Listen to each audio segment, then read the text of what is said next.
नमस्कार, स्वागत है आपका खबर उत्तराखंड में और मैं हूं आपके साथ दुर्गेश पांडे। बुलेटिन की शुरुआत करेंगे इस वक्त की बड़ी खबर से। इस वक्त की बड़ी खबर देहरादून से आ रही है। धामी कैबिनेट की आज होगी बैठक। सीएम पुष्कर सिंह धामी करेंगे बैठक की अध्यक्षता। शाम 4 बजे सचिवालय में होगी कैबिनेट की बैठक। खाद्य, शहरी विकास, वित्त से जुड़े मामलों पर हो सकते हैं फैसले। राजस्व, शिक्षा से जुड़े मामलों पर भी हो सकते हैं फैसले। कई और अहम मुद्दों पर होगी चर्चा। सीएम पुष्कर सिंह धामी करेंगे बैठक की अध्यक्षता। कैबिनेट की आज मीटिंग होने वाली है। उत्तराखंड सरकार की कैबिनेट की आज बैठक होगी शाम 4 बजे और सचिवालय में होने वाली इस मीटिंग की अध्यक्षता मुख्यमंत्री पुष्कर सिंह धामी करेंगे।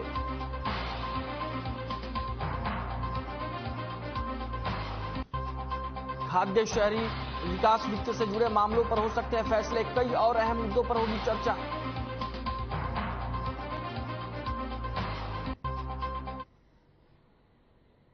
वहीं कांग्रेस पार्टी में गुटबाजी खत्म होने का नाम नहीं ले रही है। इन दिनों पार्टी के पर्यवेक्षक पीएल पुनिया उत्तराखंड के दौरे पर हैं, जिसमें पार्टी के नेताओं से वो बातचीत कर रहे हैं ताकि सब कुछ ठीक हो सके। कांग्रेस के भीतर मचे इस घमासान को लेकर बीजेपी के प्रदेश अध्यक्ष महेंद्र प्रसाद भट्ट ने कहा कि कांग्रेस का वातावरण अब ठीक नहीं है। जहां पर प्रदेश प्रभारी के खिलाफ ही अविश्वास चल रहा है, वहां पर कुछ ठीक नहीं हो सकता है। बीजेपी प्रदेश अध्यक्ष ने कहा कि इन दिनों कांग्रेस के नेता गलत ट्रैक पर चल रहे हैं और यही वजह है कि उनके प्रदेश अध्यक्ष की तरफ से भी पार्टी पदाधिकारियों को गलत लाइन लेने का काम किया जा रहा है।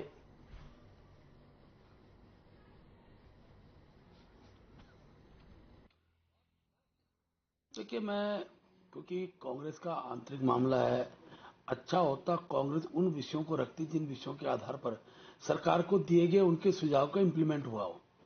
मुख्य रूप से पूरा वर्ष भर आंतरिक द्वंद्व से कांग्रेस जूझती रही और एक व्यक्ति जो बनता है उसका दूसरा विरोध करता है। ये उनके यहाँ एक प्रकार से संगठनात्मक ढांचे का स्वरूप बन गया है। प्रदेश के प्रभारी के प्रति अविश्वास का वातावरण और यहाँ तक स्थिति उत्पन्न हो गई है कि अब क्या बोलना है, इसकी प्रवक्ताओं को भी अज्ञानता का एक पक्ष कांग्रेस अध्यक्ष द्वारा उनको दिया गया।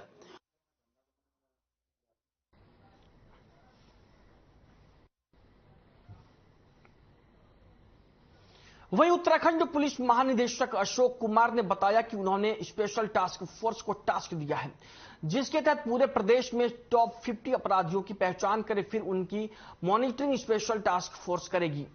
पुलिस महानिदेशक ने बताया कि हर जिले में कैसे टॉप 10 अपराधियों को पहचाना जाता है, वहीं पर कोई जिला बहुत अच्छा कार्य करता है, कई बार उस जिले में स्पेशल ऑपरेशन ग्रुप बहुत अच्छा काम करती है। पुलिस महानिदेशक अशोक कुमार ने बताया कि पूरे प्रदेश के 50 अपराधियों को रडार पर रखा जा रहा है।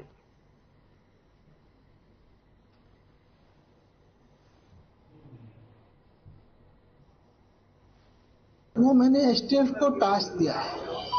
एसटीएफ को टास्क दिया है कि पूरे प्रदेश के टॉप 50 को आइडेंटिफाई करें, फिर उनकी मॉनिटरिंग हम एसटीएफ से करवाएं। जैसे है ना, हर जिला अपने अपनी टॉप 10 करता है, तो कई बार कोई जिला बहुत एक्स्ट्रा ऑर्डिनरी करता है, एसओजी वहाँ की बहुत बढ़िया, कुछ जिले एक आध नहीं कर पाते। तो हमारा एक एसटीएफ को भी टास्क दिया मैंने कि आप पूरे प्रदेश के टॉप 50 क्रिमिनल्स को अपने रडार पर रखिए। वो मैंने एसटीएफ को टास्क दिया है। एसटीएफ को टास्क दिया है कि पूरे प्रदेश के टॉप 50 को आइडेंटिफाई करें, फिर उनकी मॉनिटरिंग हम एसटीएफ से करवाएं। जैसे है ना, हर जिला अपने अपनी टॉप 10 करता है, तो कई बार कोई जिला बहुत एक्स्ट्रा ऑर्डिनरी करता है, एसओजी वहाँ की बहुत बढ़िया, कुछ जिले एक आध नहीं कर पाते। तो हमारा एक एसटीएफ को भी टास्क दिया मैंने कि आप पूरे प्रदेश के टॉप 50 क्रिमिनल्स को अपने रडार पर रखिए। वो मैंने एसटीएफ को वहीं ईद उल फितर को लेकर थाना जबरेड़ा परिसर में सीओ बीएस चौहान ने स्थानीय लोगों के मध्य एक मीटिंग का आयोजन किया, जिसमें सभी को त्योहार सकुशल सौहार्दपूर्ण संपन्न कराए जाने के लिए अपील की। वहीं मामले पर जानकारी देते हुए सीओ बहादुर सिंह चौहान ने बताया कि यदि किसी भी व्यक्ति के द्वारा त्योहार में शांति व्यवस्था भंग की जाती है तो उसके विरुद्ध कड़ी वैधानिक कार्रवाई अमल में लाई जाएगी। साथ ही सभी लोगों ने आश्वासन दिया है कि पहले भी ईद के त्योहार को लेकर कोई समस्या नहीं हुई है और वर्तमान में भी कोई समस्या नहीं होगी। पुलिस की तरफ से सतर्क दृष्टि रखी जा रही है। यदि कोई आदमी गलत हरकत करता है या कानून का उल्लंघन करता है तो उसके विरुद्ध कठोर कार्रवाई अमल में लाई जाएगी।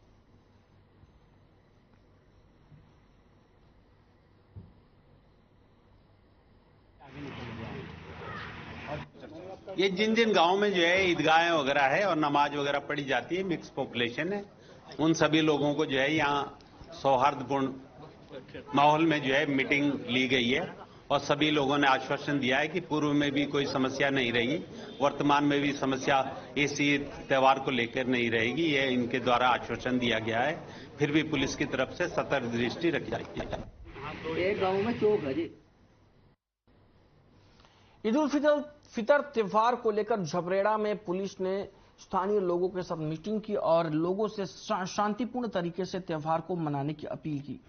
आपको बता दें कि पुलिस प्रशासन पहले से ही अलर्ट है कि कहीं कोई अप्रिय घटना ना हो और त्योहारों के दौरान कानून व्यवस्था ना बिगड़े। इसी को लेकर पुलिस प्रशासन की ओर से लगातार सतर्कता बरती जा रही है और लोगों से बातचीत भी की जा रही है और लोगों से शांतिपूर्ण माहौल में त्योहार मनाने की अपील की जा रही है।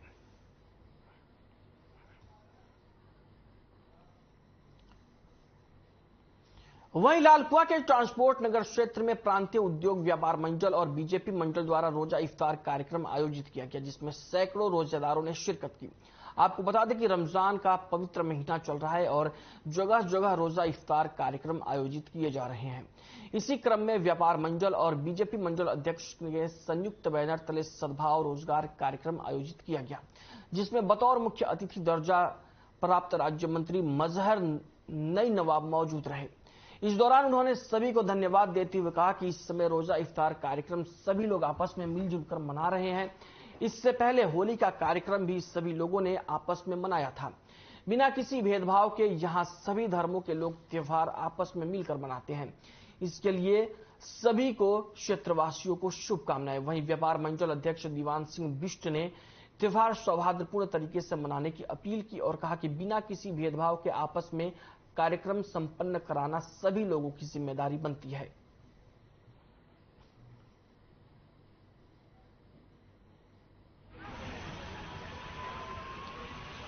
ये जिस तरीके से हमारा 25 दिन से रमजान चल रहा है और 1 महीने के रोजे हैं, इसके बाद ईद भी है। आज हम रोजों में रोजा अफ्तार में लालकुआं आए हैं।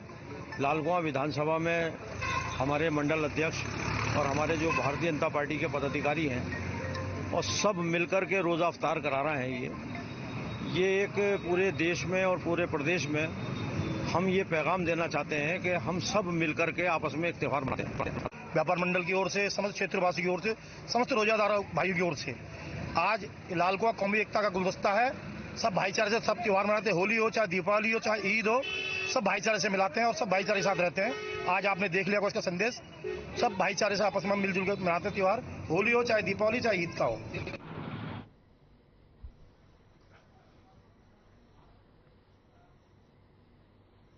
वहीं पौड़ी जिले के रिखड़ीखाल और धुमाकोट क्षेत्र में बाघ के हमले से अब तक 2 लोग अपनी जान गंवा चुके हैं। ऐसे में अब जिला प्रशासन हरकत में आ गया है।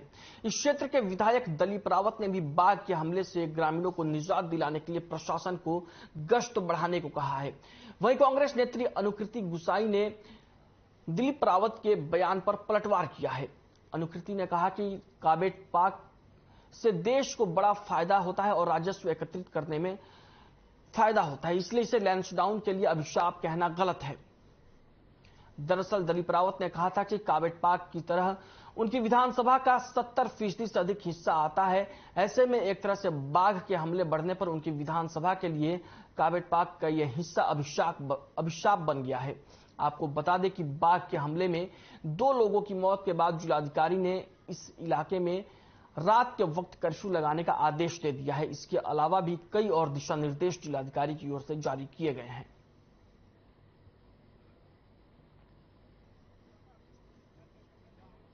क्या कहना चाहोगे इस घटना के बारे में? जो है दो दिन पहले तो घटना एक डाला पाम हो गया सर में वही जा रहा था। जी जी जी, 2 बाघों ने टेकर एक आदमी को मारते हैं। जी जी, आज भी मैंने सुना जो है यहाँ भी 2 बाघ हैं लगभग। जो है 2 तो है, बोले एक ही दिखा, पर 2 तो है। 2 तो है। आज जो दुर्घटना उनके साथ हुई है वो वाकई बहुत दुर्भाग्यपूर्ण है। वैसे ही हमारे ग्राम डिल्ला के अंदर जो दुर्घटना हुई, दोनों ही परिवारों के साथ मेरी सहानुभूति है और मैं सोचती हूँ कि बहुत महत्वपूर्ण है कि हम इस बात को समझें कि आज लैंसडाउन विधानसभा, लैंसडाउन क्षेत्र जो है, जिस तरीके से मैं एक वीडियो फेसबुक पे देख रही थी, तो वहां के क्षेत्र विधायक कह रहे हैं कि लैंसडाउन विधानसभा के अंदर जो है 70% का हिस्सा जो है कॉर्बेट नेशनल पार्क से लगता हुआ हिस्सा है और कॉर्बेट नेशनल पार्क इस क्षेत्र के लिए अभिशाप हो गया है। मैं उनसे कहना चाहती हूं कि कॉर्बेट नेशनल पार्क सिर्फ लैंसडाउन विधानसभा में नहीं लगता। दूसरा जो छोर है कॉर्बेट नेशनल पार्क का या उत्तराखंड के जो दूसरे हिस्से हैं, अगर आप वहां स्टडी करके देखेंगे या स्टडी करने की जरूरत भी नहीं, अगर आप प्रत्यक्ष रूप से देखेंगे तो आपको दिखेगा कि कॉर्बेट नेशनल पार्क एक ऐसा रिसोर्स है। अदर डिपार्टमेंट्स को हम लोगों ने इसमें इन्वॉल्व किया और कॉन्टिन्यूसली हम इसे मॉनिटर भी कर रहे हैं। और जैसे कि हम लोगों ने जो उपाय करने की कोशिश की है, रात्रि के समय में नाइट कर्फ्यू रखे जाने हैं, प्लस आपको फॉडर अवेलेबल करवाया जाना है, सोलर लाइट्स लगवाई जानी है, स्कूल्स और आंगनबाड़ी केंद्रों को बंद किया जाना है। उस पूरे क्षेत्र को हम लोग क्लोजली मॉनिटर कर रहे हैं और फॉरेस्ट डिपार्टमेंट की तरफ से भी उनकी संख्या को बढ़ाए जाने, कैमरा ट्रैप या पिंजरे लगाए जाने और ट्रैंकुलाइजर टीम्स बुलाए जाने को लेकर भी चर्चा भी हुई है और उस पर हम लोग प्रयास भी कर रहे हैं।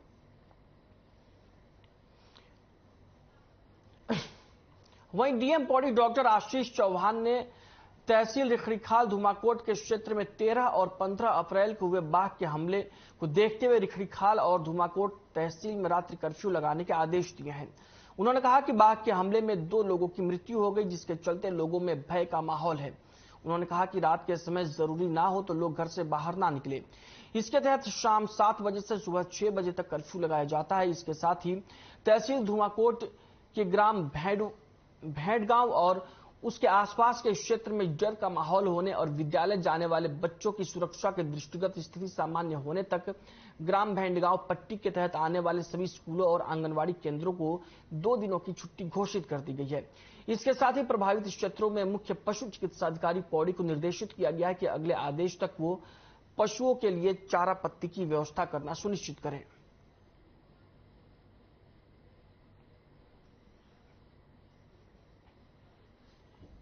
अप्रैल और 16 अप्रैल की ये जो दुखद घटना है, उसी के क्रम में हम लोगों ने एक पूरी टास्क फोर्स बना रखी है, जिसमें डीएफओ और एसडीएम और अदर डिपार्टमेंट्स को हम लोगों ने इसमें इन्वॉल्व किया और कॉन्टिन्यूसली हम इसे मॉनिटर भी कर रहे हैं। और जैसे कि हम लोगों ने जो उपाय करने की कोशिश की है, रात्रि के समय में नाइट कर्फ्यू रखे जाने हैं, प्लस आपको फॉडर अवेलेबल करवाया जाना है, सोलर लाइट्स लगवाई जानी है, स्कूल्स और आंगनबाड़ी केंद्रों को बंद किया जाना है। उस पूरे क्षेत्र को हम लोग क्लोजली मॉनिटर कर रहे हैं और फॉरेस्ट डिपार्टमेंट की तरफ से भी उनकी संख्या को बढ़ाया जाने, कैमरा ट्रैप या पिंजरे लगाए जाने और ट्रैंकुलाइजर टीम्स बुलाए जाने को लेकर भी चर्चा भी हुई है और उस पर हम लोग प्रयास भी कर रहे हैं।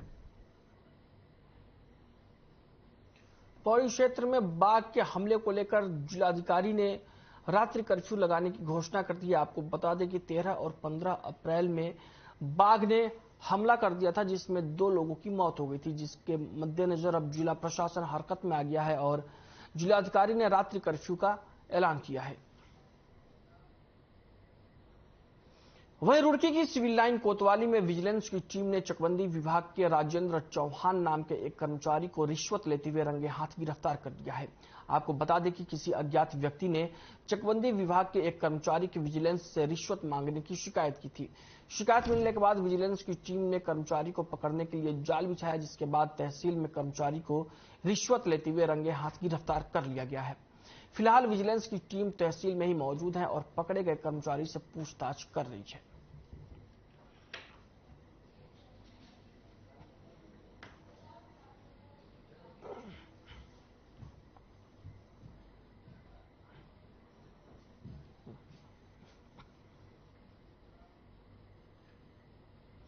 वहीं रुड़की के तहसील परिसर में विजिलेंस टीम ने चकबंदी कार्यालय में छापा मारकर चकबंदी सीओ के पेशकार को 10,000 की रिश्वत लेते हुए पकड़ा था। वहीं देहरादून से आई विजिलेंस की टीम ने रंगे हाथों रिश्वत लेते पकड़ा है, जो कि किसान से दाखिल खारिज की एवज में रिश्वत की मांग कर रहा था।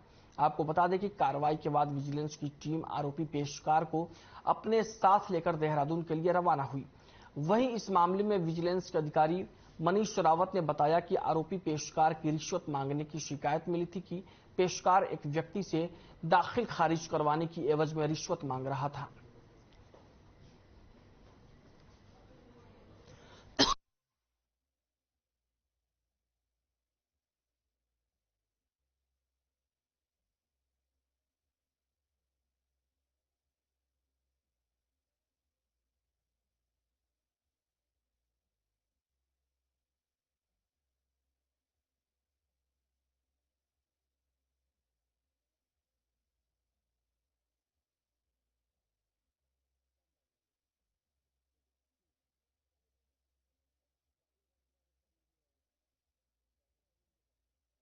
तो लिए सर इसने 10,000? जी हाँ।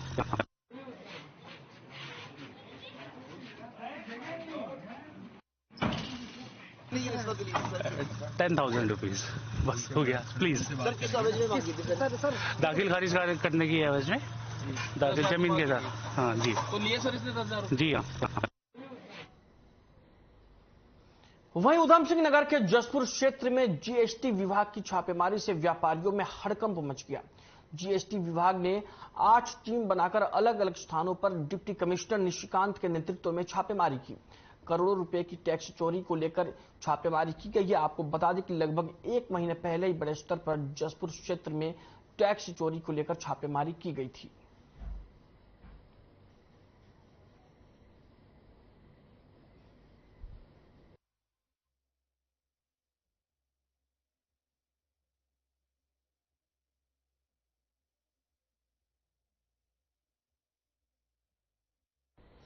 वहीं बीजेपी जिला कार्यालय से NH-74 से सटे हुए बागवाड़ा के सामने वाली सड़क जो सिडकुल रोड को जोड़ती है, वहां पर अपनी वो बदहाली के लिए रो रही है, जिस पर स्थानीय लोगों ने नारा लगाया है कि रोज नहीं तो वोट नहीं।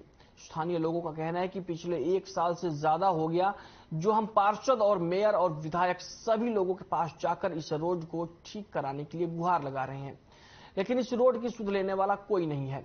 बीजेपी के मेयर हैं और बीजेपी के विधायक और बीजेपी के ही पार्षद, लेकिन इन तीनों में से किसी ने भी इस रोड को पिछले कई सालों से ठीक नहीं करा है।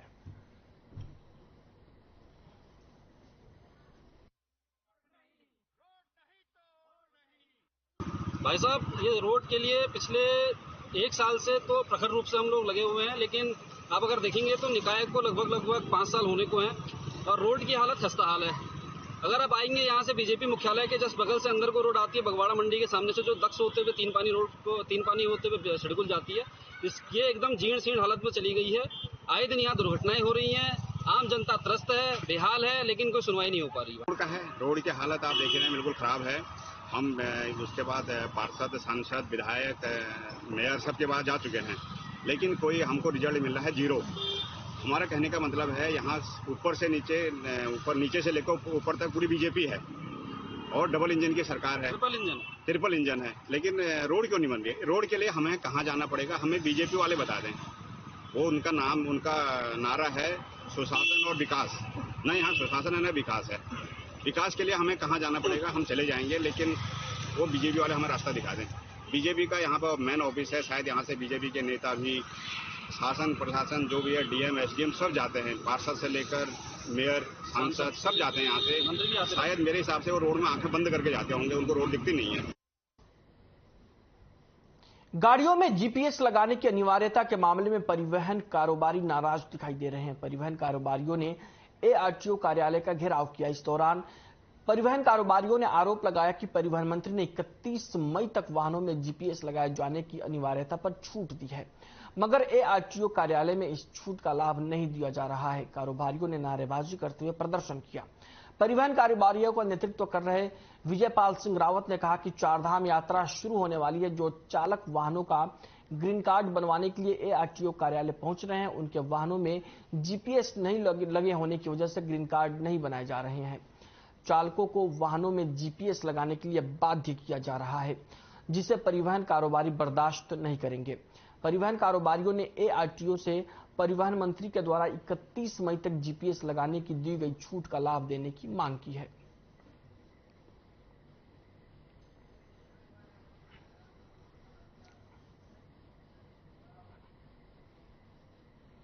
वहीं जनपद देहरादून में अतिक्रमण से बाधित सड़कों और फुटपाथों से अतिक्रमण हटाए जाने के लिए जिलाधिकारी सोनिका के निर्देश पर 5 जोन बनाए गए हैं। वहीं नगर निगम पुलिस प्रशासन की अलग अलग संयुक्त टीम बनाकर प्रथम चरण में अतिक्रमण हटाए जाने की कार्रवाई की जा रही है। प्रथम से 5वां जोन के अंतर्गत विभिन्न क्षेत्रों में अतिक्रमण हटाया जाएगा।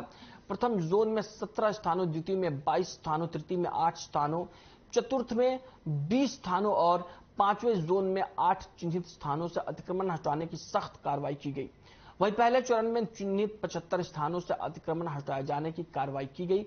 जिलाधिकारी सोनिका ने बताया कि देहरादून जनपद में अतिक्रमण के कारण यातायात बाधित होने की जो समस्या उत्पन्न हो गई है, उसको देखते हुए नगर निगम, यातायात पुलिस, जिला प्रशासन के संबंधित विभागों के कार्यों की 5 संयुक्त टीमें बनाई गई हैं, जिसके द्वारा चिन्हित स्थानों से अतिक्रमण हटाने की कार्रवाई की जा रही है।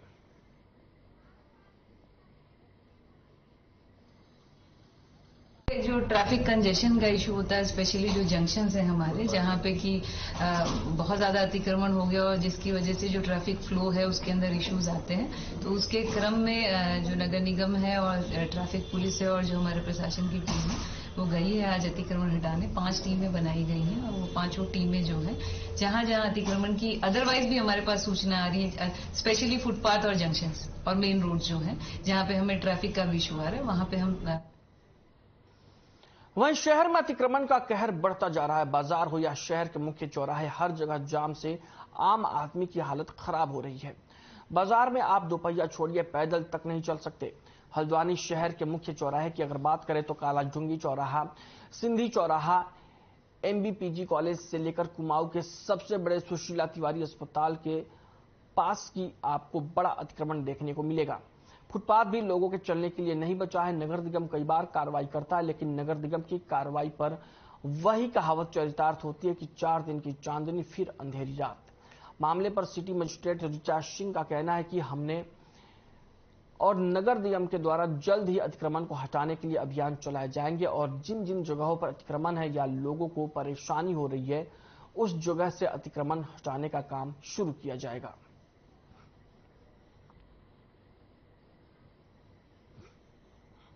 अधिकारियों द्वारा भी निर्देशित किया गया है कि रोड पे लोग आगे बढ़कर अपना सामान रख ले रहे हैं या ठेले लगा दे रहे हैं या अन्य कोई उन्होंने अतिक्रमण कर रखा है, उस पर कार्रवाई करने के लिए निर्देशित किया गया है, जिसके क्रम में पुलिस और नगर निगम इनके साथ मिलकर एक सर्वे ड्राइव इसमें चलाया जाएगा और इसके बारे में उनसे वार्ता की जा रही है। वो पहले भी कहा है कि नगर निगम से इस बारे में वार्ता भी हुई है और इसमें नगर निगम के सहयोग से जिन लोगों ने भी रोडों पर अतिक्रमण कर रखा होगा उसमें निश्चित ही अभी कार्रवाई की जाएगी। वहीं हल्द्वानी में पेयजल किल्लत को लेकर एक बार फिर से हाहाकार मच गया है। रमजान का महीना होने के बाद भी शहर के कई इलाकों में भारी पेयजल किल्लत हो रही है, जिससे आक्रोशित सैकड़ों महिलाएं और स्थानीय लोगों ने जल संस्थान कार्यालय पहुंचकर जमकर हंगामा काटा। इस दौरान महिलाओं के अधिकारियों से तीखी नोकझोंक भी हुई। हंगामा बढ़ता देख मौके पर पुलिस फोर्स बुलाई गई। मामले पर आक्रोशित महिलाओं का कहना है कि उनके क्षेत्र में लंबे समय से पेयजल की किल्लत चल रही है। इसके बावजूद जल संस्थान के अधिकारी इस पर ध्यान नहीं दे रहे। कई बार शिकायत करने के बावजूद अब तक पेयजल व्यवस्था में सुधार नहीं हुआ है।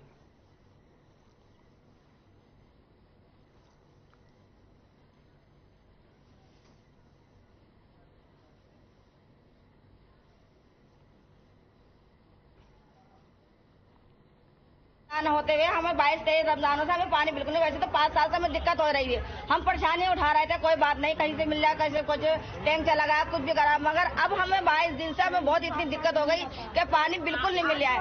अब ये कहे सुने से एक टैंक भेज देते हैं, उसमें झगड़े बनते हैं। मैंने इन लोगों को पहली बार देख रहा हूँ, बैठा हूँ मैं सीट पर, तो मैंने इन लोगों को भी जो है टैंकर भेजने का आश्वासन दिया है। टैंकर भेज करके 3 दिन पानी चलाएंगे, उसके बाद तब तक लाइन ठीक करा देगी, पानी समस्या समाधान हो जाएगा।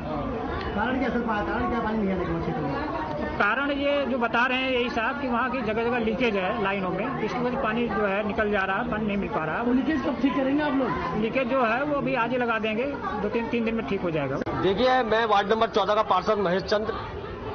मेरे वार्ड में इस समय काफी मात्रा में काफी जगहों में पानी नहीं आ रहा है। जैसे कि गोला गेट में बिल्कुल पानी की कई सालों से दिक्कत है, जो इस समस्या के लिए हम बार बार यहाँ मौखिक कह चुके हैं और लिखित तौर पर दे चुके हैं। इनको कह भी चुके थे कि अगर ये काम जल्दी आपने समाधान नहीं करा तो हम यहाँ पे धरना देंगे, आपका घेराव करेंगे। आज इसीलिए क्षेत्र के वासी मेरे घर आए, सुबह 8:30 बजे पहुंच गए थे। मैंने को समझाया कि अभी जाइए, 10:30 बजे ऑफिस खुले, जाके साहब से बात करते करके। तो जब यहाँ आए तो यहाँ पे हमारी बात नहीं सुनी गई। बुलेटिन में फिलहाल के लिए इतना ही। मुझे दीजिए इजाजत, नमस्कार।